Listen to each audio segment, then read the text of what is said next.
Astro lineage channel में आपका स्वागत है। आज हम बात करेंगे श्री रामचंद्र जी की कुंडली के बारे में। इससे पहले मैं आपसे एक रिक्वेस्ट करूंगा कि आप कुंडली को जो विवेचन है उसको पूरा देखें। अगर आप पूरा देखेंगे तभी आपको इस कुंडली को समझ में आएगी, क्योंकि मैं कुंडली का लाइव विवेचन करता हूं और मैं कई महत्वपूर्ण योग कई बार बाद में ही बताता हूं। वो मुझे जैसे जैसे मेरे दिमाग में आते जाते हैं मैं बताता जाता हूं। तो आप इस कुंडली को देख रहे हैं, ये कर्क लग्न की कुंडली है। कर्क जो लग्न है वो एक त्याग की लग्न है। अगर आपका जीवन कर्क लग्न में हुआ है तो आप ये समझ लीजिए कि आपका 30 वर्ष का जो जीवन है वो कुछ कष्टपूर्ण ही रहने वाला है। 30 वर्ष के जीवन में आप जो भी काम करेंगे वो कुछ इस तरह के होंगे कि उनका बहुत ज्यादा लाभ आपको नहीं होगा। वो ज्यादातर आप काम दूसरों के लिए ही करते रहेंगे, क्योंकि 16 वर्ष की आयु में भगवान राम का वनवास हो गया सॉरी और 16 वर्ष का वनवास काटा तो 32 वर्ष उन्होंने जंगल में बिताए थे।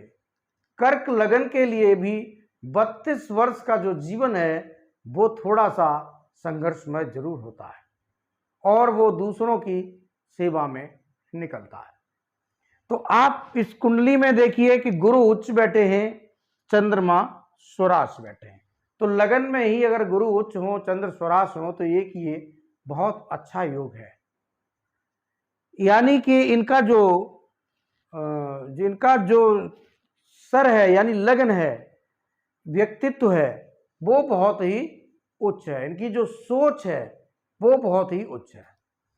इसके अतिरिक्त हम आगे देखते हैं तो इनके धनभाव के जो स्वामी हैं वो सूर्य हैं, 10वें भाव पर मेष राशि में बैठे हैं और मेष राशि के स्वामी उच्च होकर मंगल 7वें हाउस में है। तो ये अपने आप में बहुत बड़ा योग होता है। यानी कि इतने बड़े राजा हैं कि इनकी पूजा होती है, लेकिन इसके बावजूद भी इनकी जीवन में संघर्ष आया। राजगद्दी मिल रही थी लेकिन मिलते मिलते चली गई। उसका कारण यहां पर आप देखिए, उच्च शनि बैठे हैं। उच्च शनि चतुर्थ हाउस में है और चतुर्थ हाउस सुख का है। तो इनको जब सुख मिल रहा था, जब ये राजा बनाए जा रहे थे, तो इनको वनवास की घोषणा हो गई और ये अपने पत्नी समेत वन को चले गए। तो ये उच्च शनि होने के बावजूद भी ऐसा हुआ। अब आप सोचेंगे कई कुंडलियों में उच्च शनि आपने चतुर्थ भाव में देखा होगा, लेकिन उनका तो वनवास नहीं हुआ। लेकिन यहां के जब शुक्र को आप देखेंगे तो वो उच्च तो हैं बट केतु के साथ और राहु के साथ बैठे हैं। राहु केतु गांव के स्वामी हैं, जंगल के स्वामी हैं। तो इनको जब शनि ने अपनी जो दृष्टि सूर्य को लगाई तो इनको राजा ने वनवास दे दिया। इस तरह से इनका वनवास हुआ।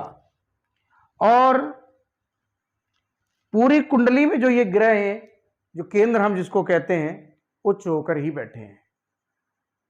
तो इस तरह से आप ये देख सकते हैं कि चतुर्थ भाव में अगर शनि आता है तो वो कष्ट अवश्य देता है।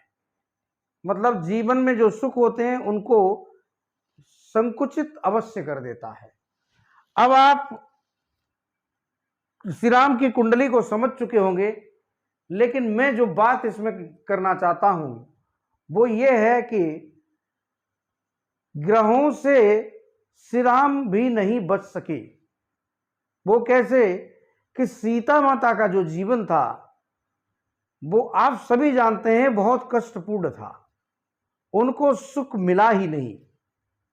वो तो लगभग जंगल में ही रही, शादी होके आई, वन राजमहल में आई तो, लेकिन वनवास हो गया। वो क्यों हुआ? तो आप इस कुंडली में देखिए कि सप्तम हाउस में मंगल बैठे हैं, यानी कि सप्तम हाउस में हम जैसा कि जानते हैं मंगल अगर हो तो मंगली दोष बनता है, और मंगल यहां उच्च भी है, इसके बावजूद भी मंगल दोष यहां बनेगा। तो उनको मंगल का दोष लगा तो उनका वैवाहिक जीवन काफी संघर्षपूर्ण रहा। अब आप देखिए कि सीता जी जो थी वो वैवाहिक जीवन में तो संघर्ष उनके था, इसके अलावा उनका जीवन एक कुटिया में बहुत बीता। शादी होने के बाद वनवास में भी कुटिया में रही, जब रामचंद्र जी राजा बन गए तब भी वो कुटिया में रही। तो वो क्यों हुआ, यही मेरा मेन पॉइंट है इस कुंडली का। वो उसके लिए आप शुक्र को देखें तो शुक्र उच्च हैं, यानी पत्नी उच्च है, वहां के गुरु उच्च हैं, तो वो उच्च हैं, तो उनका जो व्यक्तित्व उच्च हो गया। लेकिन जो कुटिया में जाने का योग था वो बनाया केतु ने।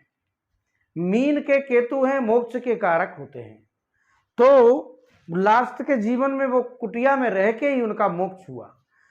तो शुक्र के साथ अगर केतु आ जाता है, और शुक्र कितना ही अच्छा, अब यहां से अच्छा शुक्र क्या होगा, मीन राशि में है, भाग्य भाव में है, यहां से शुक्र अच्छा क्या होगा। लेकिन यहां केतु के आने से शुक्र के जो जीवन में जो सुख था, चूंकि शुक्र रामचंद्र के जीवन का भी सुख था, उनका भी कुटिया में वनवास करना पड़ा, उनको भी संघर्ष सहना पड़ा, लेकिन शुक्र के साथ केतु की युति थी, इसलिए सीता माता को ज्यादा परेशानी झेलनी पड़ी और अपना जीवन बहुत अल्प सुख के साथ बिताना पड़ा।